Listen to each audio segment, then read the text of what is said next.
श्री साईराम। श्री सत्य साई सेवा संगठन पश्चिम बंगाल राज्यका एकजना साई सदस्य श्रीमती सञ्चिता बोस श्री सत्य साई बाबासित गाँसिएका आफ्नो अनुभवलाई यस प्रकार वर्णन गर्नुहुन्छ र उहाँको अनुभव यस प्रकार रहेका छन्। जब परमेश्वरले हामी बीचमा मानव रूप लिन रोज्नुहुन्छ, उहाँले हामीलाई सिकाउन चाहनुहुन्छ कि हामी ईश्वरीय अनुभव भएका मानवहरू होइनौँ, हामी पनि मानवीय अनुभव भएका दिव्य प्राणी हौँ। हामीलाई सास फेर्न र स्रोतको पहिचान गर्नको लागि उहाँले हावामा ताजा सुगन्ध जस्तै लीलाहरू प्रकट गर्नुहुन्छ। हामी सबैलाई थाहा भएकै कुरा हो, विषय शिक्षकले सत्यलाई दण्डित गरेर कक्षा कोठामा बेन्चमा उभ्याउने घटना घट्यो। अन्ततः सत्यलाई बस्न दिएपछि मात्र शिक्षक आफ्नो कुर्सीबाट उठ्न सक्थे। हाम्रा लागि गहिरो सन्देश छोड्नका लागि भगवानले कुनै पनि लीला गर्न छोडेनन्। यो घटनाले हामीलाई माथि उठाउनका लागि भगवान अवतरण गर्नुहुन्छ भनेर प्रतिध्वनित भयो। उहाँ हाम्रो रूपान्तरणको पर्खाइमा हुनुहुन्छ। साधनामा मेरो इमान्दारी उहाँ एक्लै प्रमाणित गर्न सक्नुहुन्छ। यहाँ म पाठकहरूका लागि मेरो प्रगतिको मेरो दृष्टिकोण मात्र प्रस्तुत गर्न सक्छु। मेरो मायालु आमा, मेरो सद्गुरु, मेरो प्रिय भगवान श्री सत्य साई बाबाको कारणले वर्षौंमा विकसित भएको आत्मविश्वासलाई मैले अस्वीकार गर्न हुँदैन। आदर्श अभिभावकको रूपमा मेरो देहमाता र पिताले मलाई जगतजननी साईसँग परिचय गराए। तिनीहरूको भक्ति र समर्पणले चुपचाप मेरो ध्यान प्रभुमा केन्द्रित गर्यो। श्री सत्य साई सेवा संगठनहरूसँग उनीहरूको सक्रिय संलग्नताले वर्षभरि मेरो गतिविधिहरूलाई परिभाषित गर्यो। वास्तवमा मेरी आमा मेरो पहिलो बाल विकास गुरु हुनुहुन्थ्यो। भाग्यमानी हुन्छन् ती व्यक्तिहरू जसका आमा बाबुले उनीहरूलाई साईको यस्तो रेशमी पट्टीको सुरक्षाले भेट्छन्। जब म मेरो रूपान्तरण पछाडिको कारकहरू सम्झन्छु, यो मेरो आमा बाबुबाट सुरु हुन्छ, जसले मेरो स्वामीप्रति लगाव पालन पोषण गर्यो। तर मलाई थाहा थिएन कस्तो प्रकारका चुनौतीहरू मलाई पर्खिरहेका छन्, किनकि मेरो विवाह यस्तो परिवारमा भएको थियो जसले मलाई मानिसहरूसँगको मेरो नियमित सम्बन्ध र साईको गतिविधिबाट पनि वञ्चित बनायो। मेरो ससुराली घरमा स्वामीलाई भगवानको रूपमा थोरै आदर गर्थे। त्यहाँको परिस्थितिले जस्तो सुकै भए पनि मैले उहाँको सन्देश काम नै धर्म हो, कर्तव्य नै ईश्वर हो मा अडिग भए र आफ्नो कर्तव्यहरू निर्वाह गरे। निरन्तर प्रार्थनाको साथ मैले साई विचारधाराको साथ हुर्केको व्यक्तिको रूपमा राम्रो नाम कमाउन सबै प्रयास गरे। मैले त्यहाँ र वरपरका मानिसहरूमा 7 वर्षसम्म उहाँको ईश्वरीय प्रेमको झलक झल्काउने सङ्कल्प गरे। यति लामो तीव्र इच्छाको लामो अन्तरालपछि भगवान प्रशान्ति निलयमको वासस्थानको पारिवारिक यात्रामा यो फलदायी भयो। अन्ततः भगवानले हाम्रा नानीलाई पुट्टपर्थीको श्री सत्य साई प्राइमेरी स्कुलमा भर्ना गर्ने बारे कुराकानी सुरु गरेर हामीमाथि उहाँको अपार कृपा देखाउने इच्छा देखाउनु भयो। धैर्य, प्रार्थना र हृदयको शुद्धताले के गर्न सक्छ भनेर देखाउन भगवानले हाम्रो नानीलाई प्रवेश दिनुभयो। आज स्वामीलाई भगवान नमान्ने परिवारले उहाँलाई गृहदेवता मान्छन्। बिस्तारै सानोमा जस्तै सङ्गठनात्मक गतिविधिमा सक्रिय रूपमा संलग्न हुन थाले। आज जब म आफैलाई मूल्याङ्कन गर्छु, म मेरो आत्मविश्वासको स्तरमा उकालो लागेको समुद्र देख्छु। भक्तहरूसँग अन्तर्क्रिया गर्दै निरन्तर कार्यशालाहरू, अध्ययन सर्कलहरू, बाल विकास कक्षाहरू, भजन सत्रहरू वा सेवादल प्रशिक्षण वा केही आध्यात्मिक रिट्रिट अवधारणलाई निरन्तरता दिँदै म जीवनमा मेरो लक्ष्यप्रति अझ सचेत र इमान्दार हुन विकसित भएको छु। मेरो आध्यात्मिक आकाङ्क्षालाई निरन्तरता दिनका लागि सहयोगी बनेका विचार प्रदान गर्नुभएकोमा म रेडियो साईप्रति कृतज्ञता व्यक्त गर्छु। नाम, रूप, लीला, प्रवचन र प्रिय भगवानको जीवनले मलाई भित्र उज्यालो बनायो। जब जीवनमा वा मेरो वरिपरि केही गलत हुन्छ, म केवल उहाँलाई सम्झेर आशा र खुसीको प्रकाश प्राप्त गर्छु। वाहिनी श्रृङ्खलाहरू, सत्य साई स्पिक्सका खण्डहरू वा वृन्दावनमा ग्रीष्मकालीन वर्षहरू, सत्यम शिवम सुन्दरमका पृष्ठहरू वा प्रचुर समर्पण र सत्सङ्ग श्रृङ्खलाहरूले मलाई या त नम्रताका साथ आफूलाई सुधार्न वा राम्रो हास्यका साथ चिन्ताहरू हटाउन मार्गदर्शन गर्दछ। कोमल कोपिलाहरू रातभरि आफ्नो सम्पूर्ण सौन्दर्य र सारसहित फुल्न दिनका लागि भगवानले अँध्यारो रातको परिचय दिए जस्तै हो। उहाँको मिठो इच्छा मेरो जीवन उहाँको सन्देश होस्। मेरो यात्राले मलाई सिकाएको छ कि स्वामी हामीलाई जीवनका सबै उतार चढावहरू पार गर्नका लागि हुनुहुन्छ। हामी केवल उहाँलाई समात्नुपर्छ। उहाँले हामीलाई जीवनको उथुल पुथुल समुद्रबाट लैजानुहुन्छ। पहिलो पाइला चाल्ने हाम्रो हातमा छ र त्यसपछि हामी प्रशस्त अनुग्रहको वर्षामा हुन्छौँ। बाँकी यात्रा उहाँको हातमा छ। जय साईराम।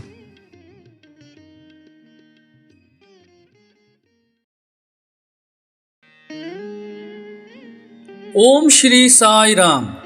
श्री सत्य साई सेवा संगठन पश्चिम बंगाल कालिम्पोङ जिल्लाका एकजना साई सदस्य श्री बीके भण्डारी भगवान श्री सत्य साई बाबासँग गाँसिएका आफ्ना अनुभवहरू यस प्रकार वर्णन गर्नुहुन्छ र उनको यस लेखको शीर्षक रहेको छ भगवान बाबाको सामिप्यमा प्राप्त भएका दिव्य अनुभवहरू। भगवान बाबाको सामिप्यमा प्राप्त भएका दिव्य अनुभवहरू श्री बीके भण्डारी। सन् 1972 साल श्री खगेन्द्र प्रधान दाजुको सक्रियतामा इस्टमेन रोड कालिम्पोङमा भजन कार्यक्रमहरू सञ्चालन हुन थालेको थियो। यही साल भगवान बाबाको फोटो हेर्ने अवसर प्राप्त भएको थियो। यो फोटोलाई देखेर मैले टिप्पणी पनि गरेको थिए। यस्ता साधु सन्तहरू अनेक छन् भन्ने कुरो उठाएको थिए। तथापि मेरो साथी पनि भजनमा सहभागी हुन थालेका थिए। उसको साथमा म पनि सहभागी हुन थाले। यही क्रममा श्री खगेन्द्र प्रधान दाजुकोबाट हवर्ड मर्फेटले लेखेका किताब म्यान अफ मिराकल्स मेरो हातमा पर्यो। यसलाई 2 पल्ट दोहोर्याएर पढे। यसले मलाई धेरै प्रभाव परेको थियो। भगवान बाबा प्रतिको श्रद्धा भक्तिमा मैले आफ्नो अनुभूति बढ्दै गएको महसुस गर्न थाले। सन् 1972 देखि सन् 1978 सपनामा भगवान बाबाको दर्शन प्राय हुन थालेको थियो। कोही बेला उहाँले हातमा समातेर कतै लानुहुन्थ्यो, कोही बेला विभूति लगाइदिनुहुन्थ्यो। 1978 साल मार्च अप्रिलको कुरो हो। म कर्स्याङ कान्छा काकाको घरमा गएको थिएँ। त्यहाँ बस्दा म सिकिस्त बिरामी भएको थिएँ। मलाई अस्पतालमा भर्ना गरिएको थियो। भगवान बाबा सपनामा आउनुभयो, केही पूजा गरे जस्तो गर्नुभयो अनि मलाई खैर खाना लगाउनुभयो। त्यसको केही दिनपछि म पूर्ण रूपले निको भएँ। यस घटनापछि मेरो भगवानको दर्शन गर्ने उत्कट इच्छा बढेर जान लागेको थियो। सन् 1975 लामो समयको अन्तरालपछि भगवानको अनुग्रह प्राप्त भयो।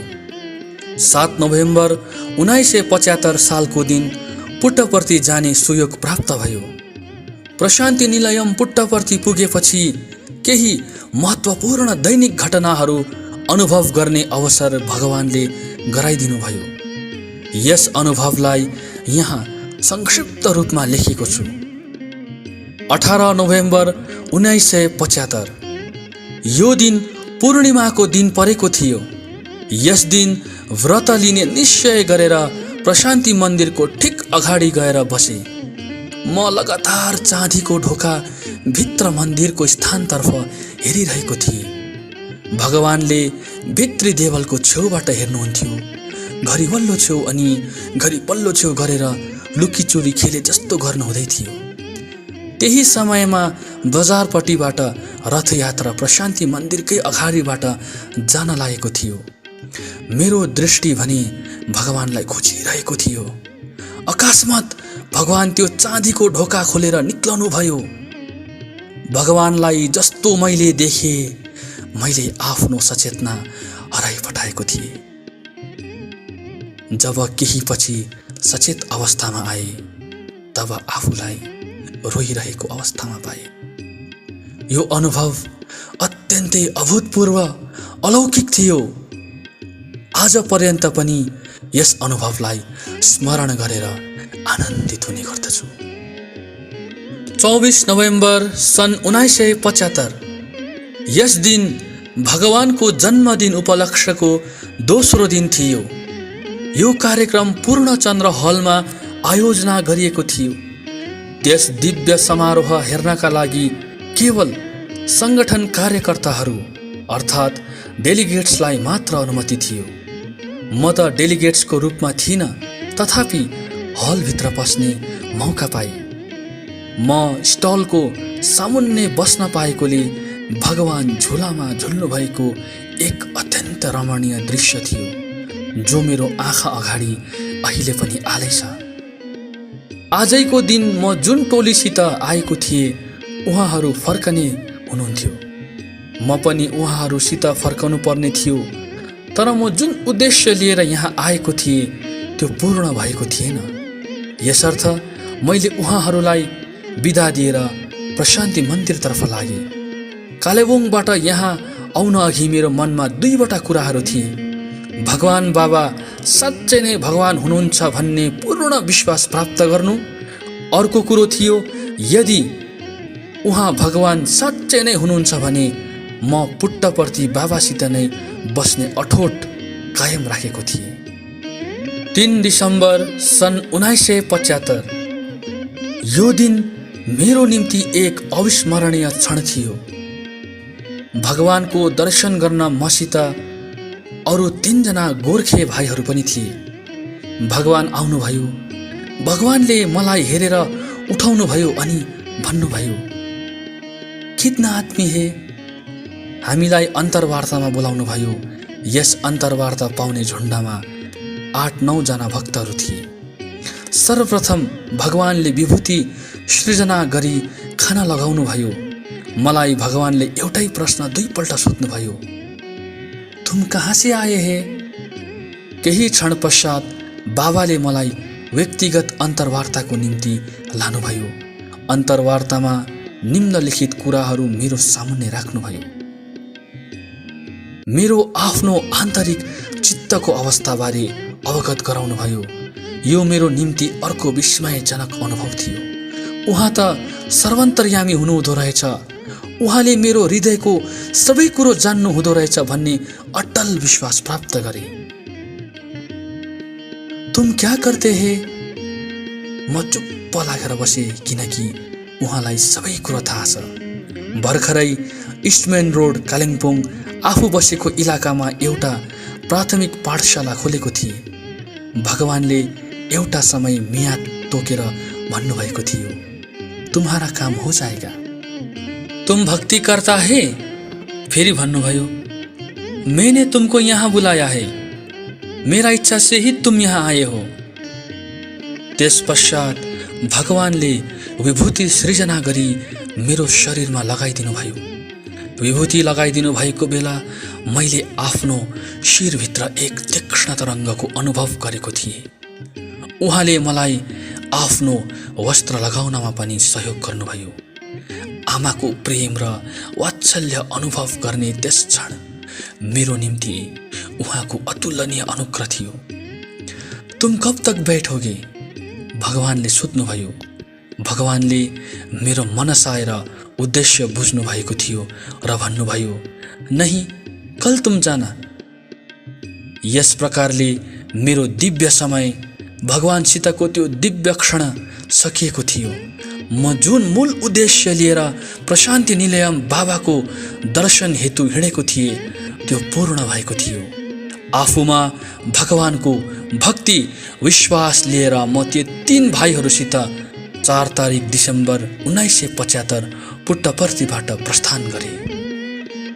सन् 1978 भारतीय संस्कृति अनि आध्यात्मिकतामाथि आयोजना हुने महिनाव्यापी ग्रीष्मकालीन शिविरमा भाग लिने अवसर प्राप्त भएको थियो। यो शिविर सत्यसाई कलेज व्हाइटफिल्ड बेङ्गलोरमा भएको थियो। यस शिविरबाट भारतीय संस्कृति अनि आध्यात्मिकताको विस्तार रूपमा चर्चा भएको थियो। भारतीय संस्कृतिमा अध्यात्म नै आधार रहेछ भन्ने तथ्य उजागर भएको थियो। यो शिविर भएको बेला एउटा अर्को व्यक्तिगत प्रसङ्ग पनि जोडिएको थियो। हामी हलमा बसेका थियौँ। म छेउमा बसेको थिएँ। भगवान बिस्तारै सबैलाई दर्शन दिँदै उकालो आउनु भएको थियो। मेरो छेउ भएर आउनुहुँदा उहाँले मेरो दाहिने कुममा औँलाले घोच्नु भएको थियो। त्यसबेला मैले यसलाई एउटा सामान्य कुरो मानेको थिएँ, तर यसको 30 वर्षपछि त्यही स्थानभित्री भागमा हल्का पीडा अनुभव भएको थियो। भगवानले सपनामा आई सोही जग्गामा थिचिदिनु भएको थियो। त्यसपश्चात त्यहाँबाट त्यो पीडा हराएर गयो। भगवानले कति प्रेम र ख्याल गर्नुहुन्छ। मनुष्य यो सृष्टि उहाँको अनन्त प्रेम। मलाई लाग्छ हामी अति भाग्यमानी रहेछौँ। सन् 1972 सालदेखि लगातार आफू समितिको विभिन्न पदभार लिएर कार्यरत थिए। यसै अवधि एक्टिभ वर्कर्स कन्फरेन्समा भाग लिने अवसर प्राप्त भएको थियो। यही साल पुरानो सेक्रेटरी प्रेसिडेन्टको पदभार हटाई समिति संयोजक, आध्यात्मिक विभाग, शिक्षा विभाग अनि सेवा विभागमा अलग अलग समन्वयक बनाइएको थियो।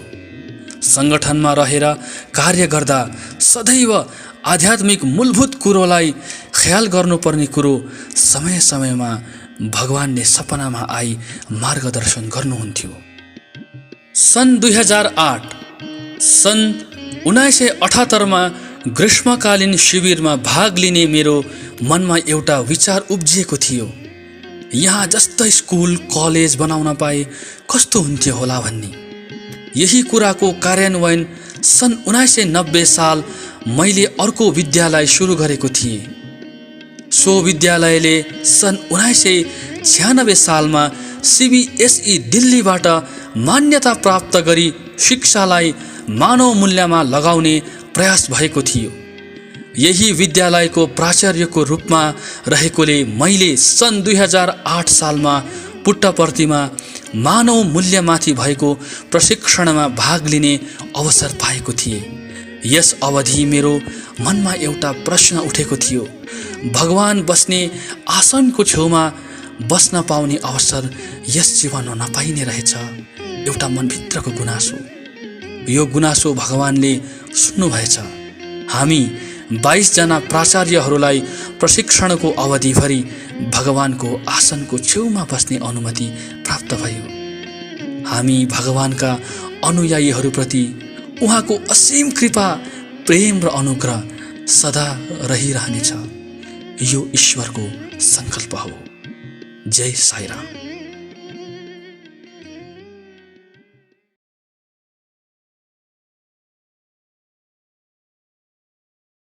ओम श्री साईराम। श्री सत्य साई सेवा संगठन पश्चिम बंगाल राज्य का एकजना साई सदस्य श्री कौशिक दत्त भगवान श्री सत्य साई बाबा अनि श्री सत्य साई सेवा संगठनसँग गाँसिएका आफ्ना अनुभवहरू आफ्नै शब्दमा यस प्रकार वर्णन गर्छन् र उनको आफ्नो अनुभव यस प्रकार रहेको छ। हामीहरूलाई शिक्षा दिने जीवनको असाधारण तरिकाहरू छ। हामीले जस्तै परिकल्पनाहरू बनाए पनि हामीलाई त्यस्तै बनाउँछ जस्तो हामी हुनुपर्ने हो। घटनाक्रम अवश्यम्भावी घट्नेछ। मलाई एउटा धार्मिक भक्त परिवारमा हुर्कने अवसर प्राप्त भयो। म सौभाग्यशाली थिएँ। सानैमा ममा मानव मूल्यहरू हुर्कियो। मैले ईश्वरलाई विश्वास गर्न थालेँ। जब स्वामीसँग मेरो जीवन यात्रा प्रारम्भ भयो म 10 वर्षको थिएँ।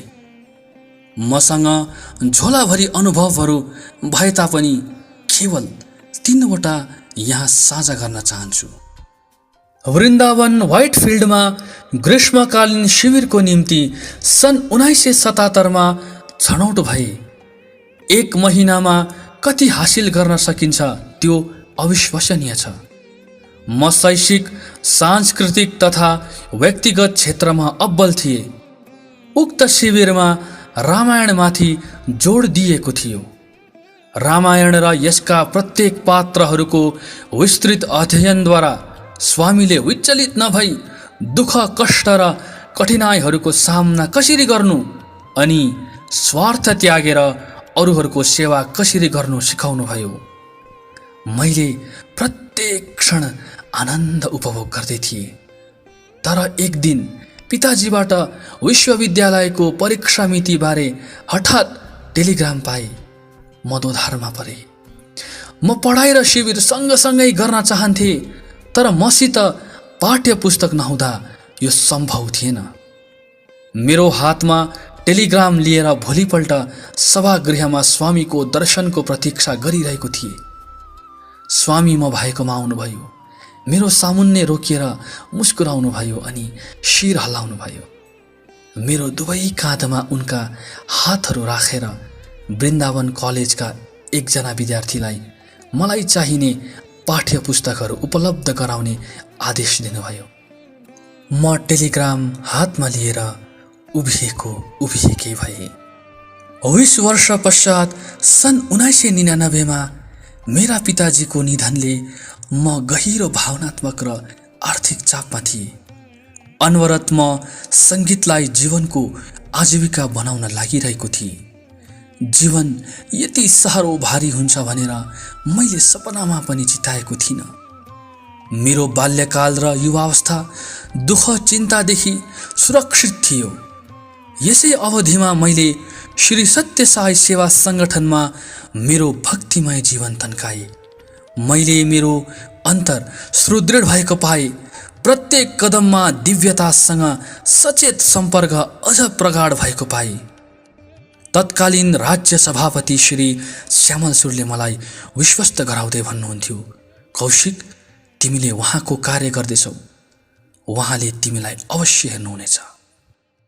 सन् 2003 अन्तर्राष्ट्रिय सेवा सम्मेलनमा देश विदेशका 250 युवाहरूले गाएको 2वटा गीत स्वामीको दिव्य उपस्थितिमा प्रस्तुत गर्ने सुयोग प्रथमपल्ट पाए।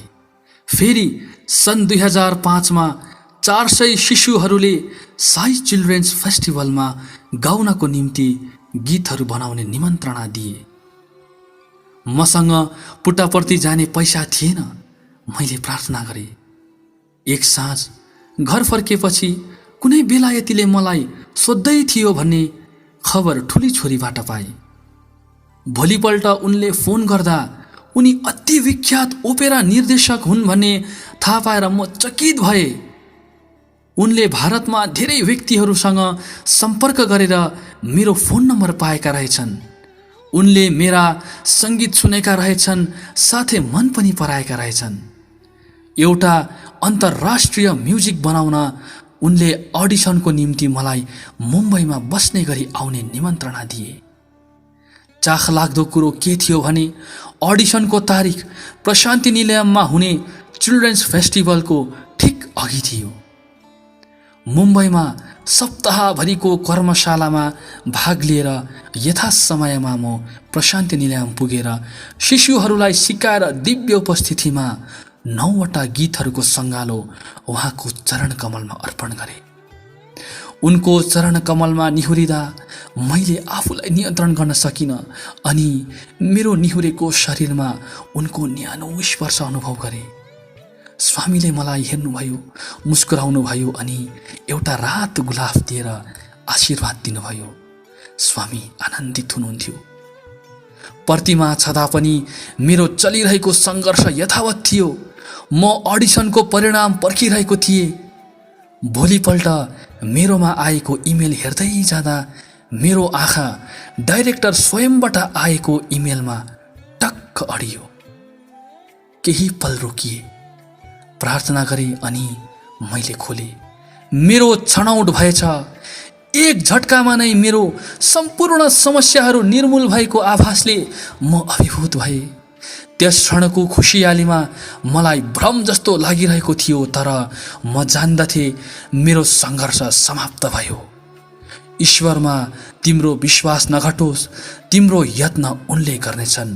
मेरा प्रभु, मेरो स्वामीले मलाई यो कुरा स्मरण गराइरहनु भएको थियो। 20 वर्ष पश्चात सन् 2019 को आध्यात्मिक सम्मेलनमा वाहिनी स्व अध्याय प्रारम्भ गर्न त्यस कार्यक्रमको निम्ति एउटा गीत बनाउँदै थिए। मेरो कोराई राग आधारित भएकोले साह्रै शास्त्रीय भए जस्तो थियो। मलाई गीतको धुन मिलाउन भनियो। मसँग त्यस गीतलाई सच्याएर रेकर्ड गर्नलाई एक दिन मात्रै समय थियो। भक्ति उत्पन्न गराउने यमन रागलाई आधार बनाएर अघिल्लो दिनको साँझदेखि लागि परेको थिए। राति 2 बजीसम्म मैले 5 पदहरू मात्र सिद्ध्याएको थिएँ। बिहानको 5 बजीसम्म त्यसैमा अल्झिरहे। साधारणतः मनमा एउटा धारणा बनाइसकेपछि बाँकी सहज भएर जान्थ्यो, तर उक्त दिन धारणा बनाउन सकिएन। मलाई लाग्यो मेरो कुनै दोषले गर्दा भगवानले अनुग्रह प्रदान गर्न बन्द गरिदिए। म उठेर हात जोडेर प्रार्थना गर्न थाले। हठात गीतका नोटहरू मेरा कानमा गुन्जिए। मेरो गालाबाट आँसु झार्दै मैले गीत पुरा गरेँ। आजसम्म मैले जे जति गीतहरू बनाए यी सबै भगवानका देन हुन्। 50 वर्ष बितेर गए, तर उहाँप्रति मेरो विश्वास डगमगाएको छैन। उहाँप्रति मेरो भरोसा हल्लिएको छैन। जीवनको आखिरी पलहरूमा म आइपुगेको छु, तर म आफूलाई भाग्यशाली ठान्छु, किनकि उहाँले मलाई अनाथ बनाउनु भएन। प्रत्येक दिन म मेरो ठाकुरको चरण कमलमा श्रद्धामय प्रणाम अर्पण गर्दछु। मेरो साईसँगको यात्राको अमेट छाप छ। यस यात्रा क्रममा मैले धेरै बाधाहरूको सामना गर्नु पर्यो, तर उहाँले सधैँ मलाई बाटो देखाइदिनु भयो। म आज जे छु उहाँको कृपाले गर्दा छु। मैले मेरो केही अनुभवहरू कलमबद्ध गरे। मैले सिकेको एउटै पाठ हो, उहाँमाथि अविचलित विश्वास राखौँ, बाँकी उहाँले सम्हाल्नुहुनेछ। जय साईराम।